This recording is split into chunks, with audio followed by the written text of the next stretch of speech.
Somehow, the ring blades survived the explosion. Okay, Mecha threw them at the tree for Sally to get before the explosion happened.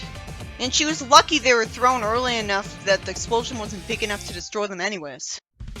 Sally said she'll start using the ring blades in her honor. Or Rotor could have made them for her. I'd like that a lot better than her getting them because a bullshit plot point happened that's too confusing for me to actually care about. Again, I wish that Emerald was never in the comic. Sonic's upset and is ashamed that he failed to save Mecha. He wants to play this off with a joke and grin, but can't, and he wonders if this is how she felt when he'd come back from space just to rush off and nearly die again. It's satisfying to see him admit she had a point back then. Sally says she's the one who should be apologizing for the day they broke up. Yeah, this does this kind of conversation about that day better than Flynn did in The World Can Wait. She apologizes and says that every day she saw him after she heard him, she was reminded of how stupid she had been that night. And I guess she's saying she was too immature to just apologize. They forgive each other, and then someone with green boots runs over to them saying that's an emergency involving the Baron, and then asks what happened here. It's Julie Sue. She says she was in the area on a mission, apparently, when Nicole contacted her to get them, since they're out of range. Her of all people? Sally hugs her, happy that she's okay. Why did she think Julie wouldn't be? I share her sentiment wanting to hug her though. Sadly, she doesn't want to hug back. Sally's confused because she thought something bad happened to her, but can't seem to remember much anymore. Julie says that when the Baron heard what happened to Bunny, he came over with his gang and offered to legionize her. And when he was refused, he kidnapped her and Antoine. Huh? That's not what happened in Archie. She clearly came to him. Though it was only Archie Sonic Online that showed her willingly come to him. Why would the Baron have done that? That's out of character. That's practically Ron the Death Eatering him. That's vilification. Meanwhile, Sally thinks that the adrenaline is wearing off, and Eggman gets a message from Mecha Sally. What took so long? I don't get it. Mecha was destroyed. He would have gotten that message the minute she blew up if it was because she uploaded her data. Then the next page, after the end of Slide 3, Dr. M gets greeted by Eggman. I'm so confused. At least the description says that because time doesn't flow the same rate between dimensions, a battle in Sally's dimension is a full adventure for Sly. Eggman tells the bad guy that's an honor to meet him, and he found his merger of genetic manipulation and machinery to be inspiring. How did he know he existed from another universe? As soon as he learned about him because he reviewed the memory files sent to him, oh, I guess from Mecha Sally, he binge-watched the whole thing in one night. Oh, so that explains how he knows about him. It's because bullshit.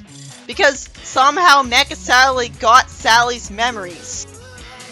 Because the Blue Emerald was doing things it wouldn't do. He didn't earn it. The start of Worlds Collide was forced too. He wouldn't have met Wily and he wouldn't have met him.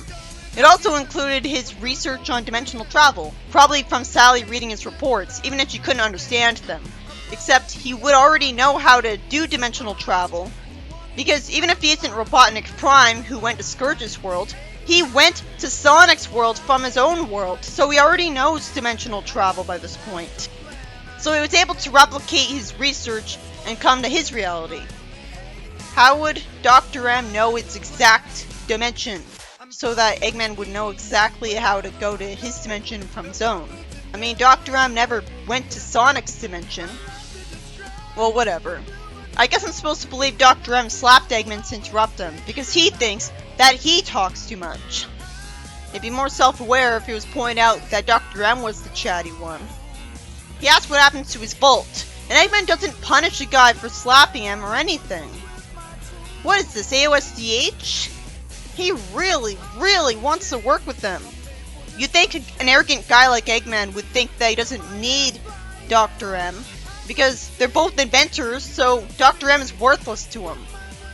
He would think that he could be capable of anything Dr. M could be. He says that another time jump happened, and Dr. M's been declared dead, and the Turtle and Penelope own the vault now. Now, Considering how infamous Penelope's mishandling in Slide 4 was among the fanbase, which was worse than Fiona's betrayal writing if you can believe it, I hope the writer will have the common sense and keep Penelope the nice girl she was clearly nothing but. Dr. M says that they've stolen his life's work.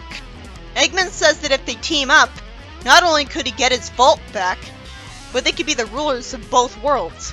Surprisingly to me. Dr. M says he doesn't care about world domination, when he's a generic evil mad scientist villain. It would have been interesting if he explained why. Like saying that it'd be way too much work running a planet, instead of suddenly revealing that if he can end the Cooper lineage and get his vault back, Eggman can burn both worlds for all he cares. I guess he wants to die, since if Eggman burned his world, he'd die. As long as he ends the Cooper lineage, he doesn't care if he dies, apparently. At least it's interesting that they have different end goals. I never expected that. But he has even less to contribute than Wily, doesn't he? At least Wily had his robot masters to contribute to Eggman. I don't even know what Dr. M can do that Eggman doesn't. One night later, Eggman finds Dr. M again and says that he knows he wants to know more about his reality before they begin, but asks if he got a good start last night. Dr. M says he finished analyzing Eggman's world history hours ago because he's been looking through Eggman's database to see his own resources now. It's definitely more interesting to see Eggman interact with him instead of Wily, because Wily's a carbon copy of Eggman's personality, only he's more manipulating. But this guy's at odds with them. He downloaded the available data he gave him with his helmet and analyzed it. He read Eggman's world history, even though he had to access top secret password protected files to do so. So he got to one-up Eggman right away. Wow. Then he looked through some of the files he wasn't supposed to and flatters Eggman about the fascinating things he's worked on. He says that the reconstruction of one of them is about to be finished, so he wants to go see the results. It's Mecha Sally, right? It would make sense that she'd be sent to safety, since it said data uploaded. But it's a bit confusing because she told Sonic goodbye. Mecha's back to being a robot, but Eggman didn't reprogram her to be on his side again. Probably not realizing it had to. If she was smart, she would play along and pretend to be on his side until she could escape him safely. Eggman sweetly says, "Rise and shine, my shining star." And then he goes on to say that thanks to her sending him that data, he was able to learn about this reality. Mecha makes it clear to Eggman that she's really confused. She says that Sonic said that she's Sally, and she can't remember anything starting with when she got turned back into a robot by the Blue Emerald. Eggman's mad at the organic mind being installed over his programming. Despite him blatantly saying that in front of Sally, Dr. M still thinks he can get away with lying to Mecha that she was a robot from the start that Sonic and Sally wants to destroy. She would hear what Eggman said. Thankfully, she's smart enough to slap him and say he's lying, although again, we don't get to see her hand hit him when he's a jerk. And sadly, she only thinks he's lying because they're the bad guys. Never mind what Eggman said about the organic mind. Mecha gets shown surveillance footage of Sonic kissing Sally, and she clenches her fists as her blue eye turns red for some reason. Does this mean that Eggman's programming took her over because of just that? I'm confused. I mean, she had to have known that Sonic would go on to date the real Sally after she died. She thinks they killed her, and wonders what reason she has to exist if even the ones sworn to protect her end up betraying her. Wouldn't it be obvious to her that they did what they had to do to survive? Maybe they killed her by accident for all she knows. Although it doesn't look like it since they're happy.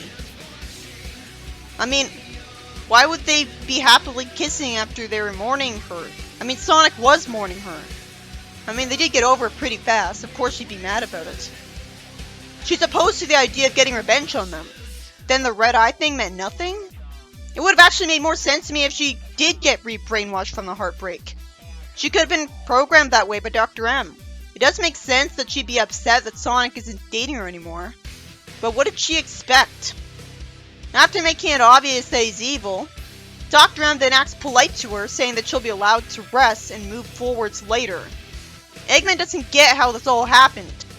Dr. M explains that while Eggman was asleep, he installed her organic mind, remodeled her body so that they use her for mind over combat ability, and also removed her memory files of the whole fight.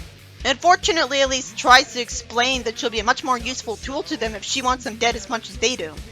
He tells off Eggman that after he roboticized the most brilliant tactician of the enemy, he went on to completely ignore her mind, instead of grafting swords onto her arms and sending her out on failed missions like a petty grunt.